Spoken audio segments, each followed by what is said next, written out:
to introduce us to Kamala Harris. Kamala Harris has always been a part of our community. She has always been in and among us, and not as some culturally curious stranger, but as one of us. Vice President Kamala Harris is not some politician who shows up in our communities because it's election time.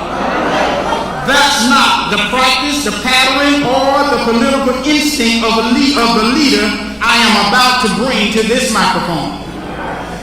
Kamala Harris is a part of the rhythms and the ethos of our community. From Harvard University to being a proud member of African Sorority Incorporated, she has always been a part of the grandeur of Black life. Her heritage stands at the crossroads of two communities, and she has dared to make each of them proud. And not only do we know her, but the people who don't like freedom and democracy know her too.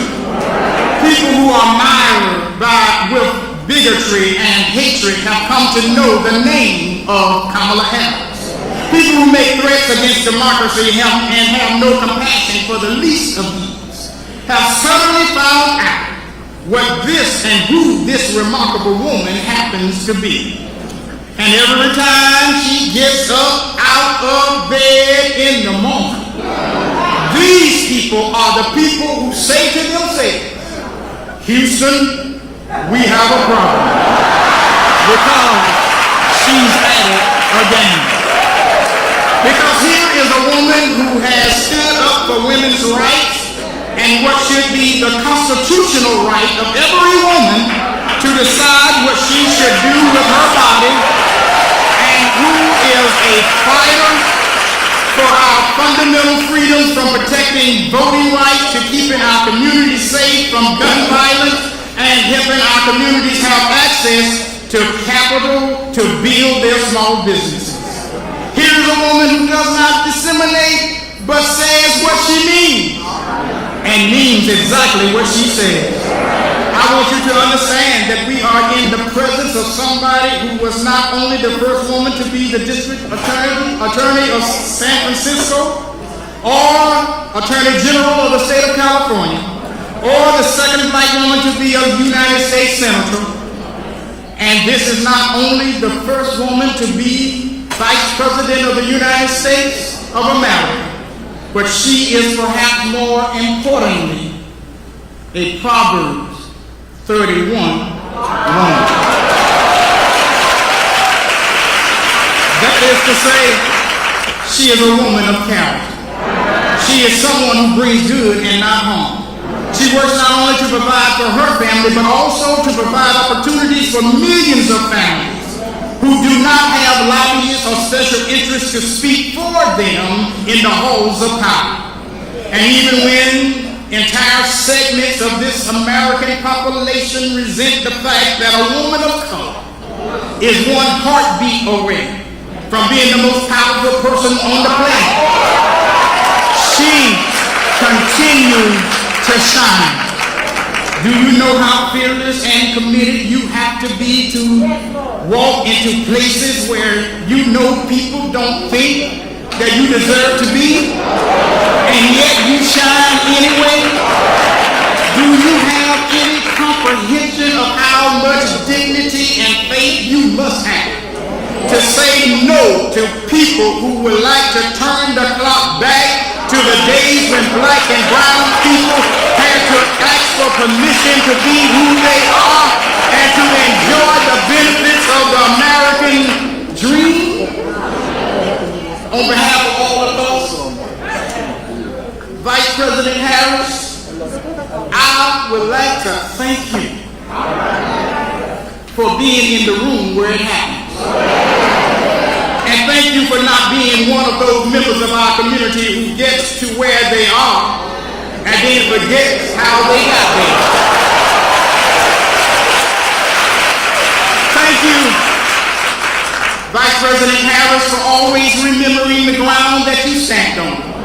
Thank you for being a part of a rich and noble tradition. Thank you for daring to serve and lead at a time in the history of this nation when genuine leadership is in short supply. Thank you for believing in something. Thank you for not giving up. And now, brothers and sisters, there really is only one way to introduce our speaker for this afternoon. And it is simply by saying this, ladies and gentlemen, I present to you the Vice President of the United States of America, the Honorable Kamala Harris.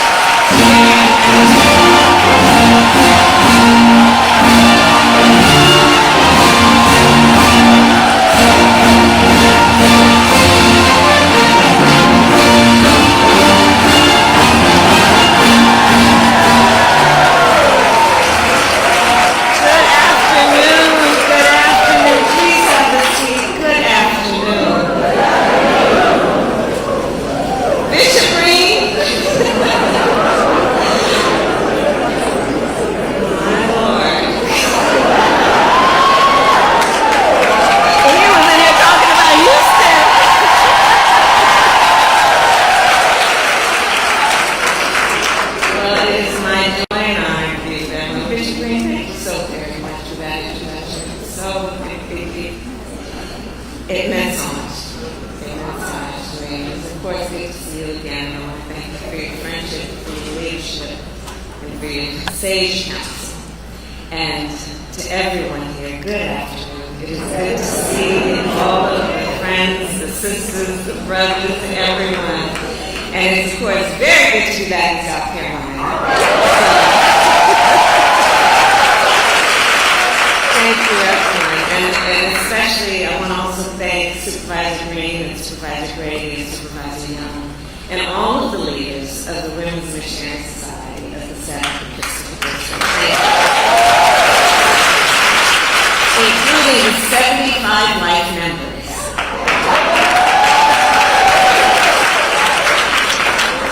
So thank you, everyone, for the warm welcome today and for the work that you each do every day for our nation.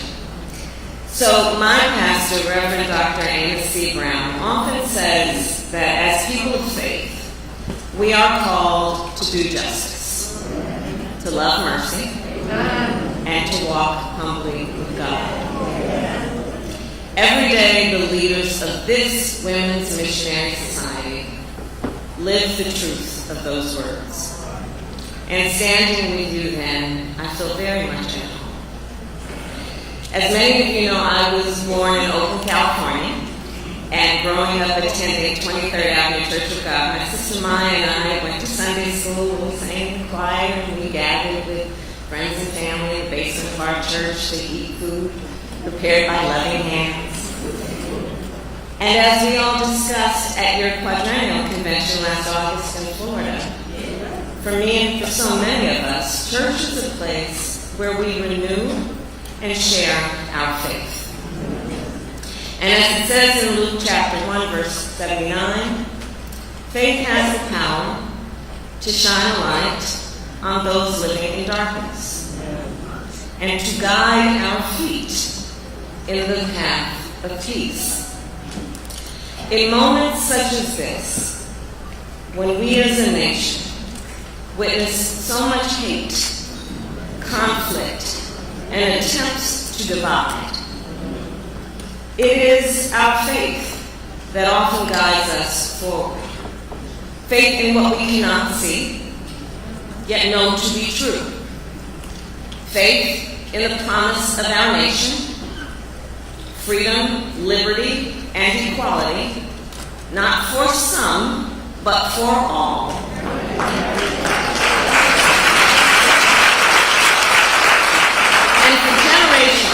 Members of this church have led the fight to make real America's promise.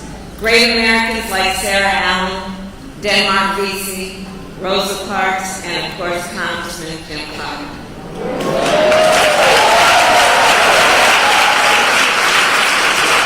And so to the sons and daughters of Richard and Sarah Allen, As Vice President of the United States, I say this: your history is America's history. And together then, we share a vision for America's future. A future where every person has the full measure of freedom and liberty. And so together, we have been working toward building that brighter future. In 2020, at the height of a historic pandemic, in the midst of so much loss and uncertainty, you showed up to vote. And you organized your friends and family members and neighbors to do the same. And it is because of you that Joe Biden is President of the United States, and I am the first Black woman to be Vice President of the United States. And so I am here, of course, to say thank you for your work and your leadership and your vision for what is possible for our nation. In 2020, you said, for example, we need to do something about the issue of high-speed internet, especially for our rural communities, many of which I have visited here in South Carolina. From the upstate to the Midlands, from the PD to low country, you talked with me about what it means to not have access to the internet, and that students have to go to the public library just to submit their homework on Wi-Fi. And because you organized, and because you voted in 2020, we are now connecting every family in South Carolina and across our nation with high-speed internet. Because you voted and organized in 2020, we are removing every lead pipe in our nation, which will benefit hundreds of thousands of people in South Carolina, including generations of our children. And many of the leaders here talked with me during those years about how our babies are drinking toxic water from those lead pipes. And while we may not be a medical doctor, it doesn't take a medical doctor to understand the impact of that on the health of our children and their learning ability. And again, because you organized and because you refused to have your voices ignored or silenced, we were able to do something about it. Because you organized and voted, we were able to invest more than $7 billion in our HBCUs. I say as a proud HBCU graduate, and the first president or the vice president has ever, no president or vice president has ever been a graduate of an HBCU before now. And of course that work was to the benefit of so many of our young, beautiful leaders, including the thousands of students at Allen University, South Carolina State. That's right. Which, like all of our HBCUs, are centers of academic excellence. Because you voted and organized in 2020 as Vice President, I then was able to confront the issue of Black maternal mortality and bring that issue, which has long for generations, plagued our community, and to bring it to the stage of the White House. I was then able to challenge the states to expand Medicaid coverage for postpartum care from 2 months to 12 months. And now, instead of when I started only 3 states, as a result of my call, I am pleased to report 42 states now offer women a full year of postpartum coverage, including the women here in South Carolina. Because you voted and organized in 2020, President Biden and I have appointed more Black women judges than any administration in history, including the first Black woman to ever sit on the highest court in our land. Her name is Justice Ketanji Brown Jackson.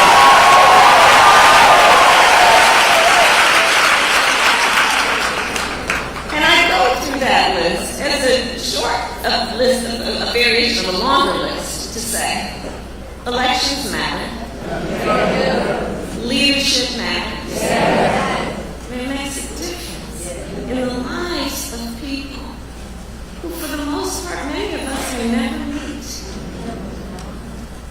who, for the most part, may never know our names, but because of your leadership, their lives are forever impacted. Because of your faith in the promise of America, we together can move our country forward. But understand, while we fight for progress, there are those who are trying to pull us backward. In this moment, we are witnessing a full-on attack on hard-fought, hard-won freedoms and rights. Just consider, in states across our nation, extremists attack the freedom to vote. They have the gall to pass laws to ban drop boxes, to limit early voting, to make it illegal to offer food and water to people who stand in line for hours simply to exercise their civic duty and right. To the elders, I say, whatever happened to love thy neighbor? The hypocrisy abounds. In states across our nation, extremists pass laws that criminalize doctors and punish women who seek basic reproductive health care. And I know we all here agree. One does not have to abandon their faith or deeply held beliefs to agree that the government should not be telling her what to do with her body.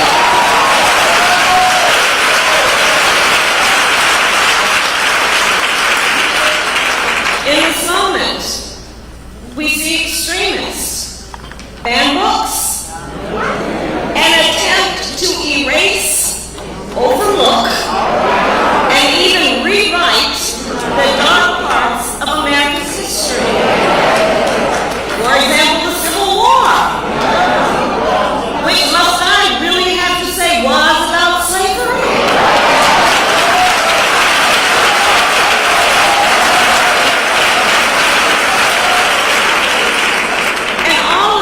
By the way, while they stand by and refuse to pass reasonable gun safety laws to keep our children in places of worship safe. And let us not ever stop fighting to address the epidemic of gun violence in honor of the memory of Reverend Pinckney and all those we have lost.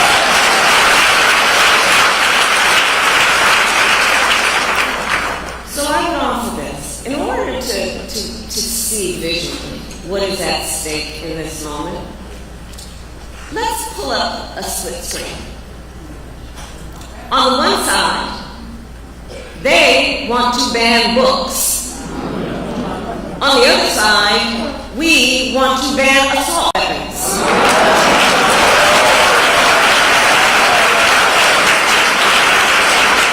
They think government should tell a woman what to do with her body. We trust women to know what is in their own best interest. And women trust us to protect their fundamental freedoms. We fight to protect the sacred freedom to vote, while they try to silence the voice of the people. And as Bishop said, just remember where we all were. I ask you to remember where you were 3 years ago today. January 6th, 2021. When a mob violently attacked the United States Capitol.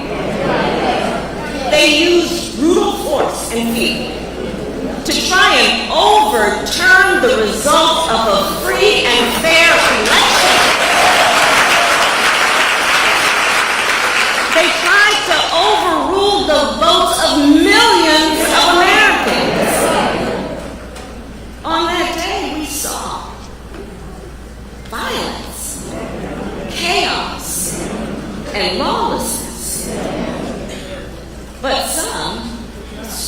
so-called leaders still tried to mislead and gaslight by claiming it was a peaceful protest. Can you imagine? Like we weren't watching? These extremist leaders say that the group was led by, quote, great patriots. Let's pay attention. Is that how you define who loves our country? On January 6th, we were reminded that even though, yes, we have come a mighty long way, we still have far to go. And we still have work to do. And I believe that there is a duality to the nature of democracy, to its nature. On the one hand, when a democracy is intact, it is extremely strong in terms of what it does and the strength that it gives its people in the protection and preservation of individual rights, freedoms, and liberty. Incredibly strong. And it is, on the other hand, extremely fragile. It is only as strong as our willingness to fight for it. So, to the sons and daughters of Richard and Sarah Allen, in this moment, our nation once again needs your leadership. As you have done for generations, to defend our most sacred ideals, to continue to organize, energize, and make your voices heard. And at this moment in history, I say, let us not throw up our hands when it's time to roll up our sleeves. Because we were born for a time such as this. And we love our country. We believe in the principles upon which we were founded, and guided by our faith, we are prepared to fight for all that we know is right and hold dear. And I know that when we fight, we win. God bless you.